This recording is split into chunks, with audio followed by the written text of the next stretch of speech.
Қайырлы достар, есімі Мөлдір Қалдырасқызы. Осы гүл бизнесінде жүргенге 3 жыл болып қалыпты. Біздің ұсынғалы отырған жобамыз жасыл жүрек деп аталады. Неге жасыл жүрек?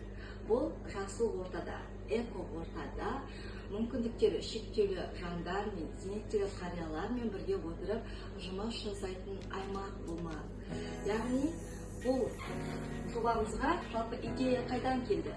Біз әртүрлі гүлдермен жұмыс жасағанда оның егілуі, құрамындағы витаминдері, топырақтары, жапырақтарының цветтеріне дейін бәрін бақыт маманы бәрін талдап отырғызып жатырған кезде студиямыздың жанынан өтіп бара жатырған кейбір қарияларды, сауда жасап жатырған қариялардың осыны қалай істейді, қандай витаминдер қосасыз деген сұрақтары туындап жатты.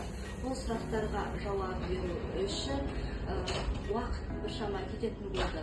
Сол себепті гүлдерді қалай қорғау керек, қалай өсіру керек, қалай оларға күтім жасау керек екенін біз үлкен қарияларға, мүмкіндіктері шектеулі жандарға көмек ретінде көрсетіп, соларға арналған аймақ орын жасап, осындай эко ортада бірге кездесіп, достасып, өздерінің қоғамдағы нақты орындарын табуға тек осы жасаған өздерінің өскен гүлдерін сатып қаржылай қою емес, сонымен қатар қоғамнан да өздеріне тұлға ретінде сезім, көмек алғандарын қажет етеміз. Жасыл жүрек жобамыз арқылы біз қарттарымызды да, мүмкіндіктері шектеулі жандарымызды қолдап, оларға қоғамда өз орындарын табуға, қаржылай дамуға, әлеуметтік дамуға көмектесе аламыз.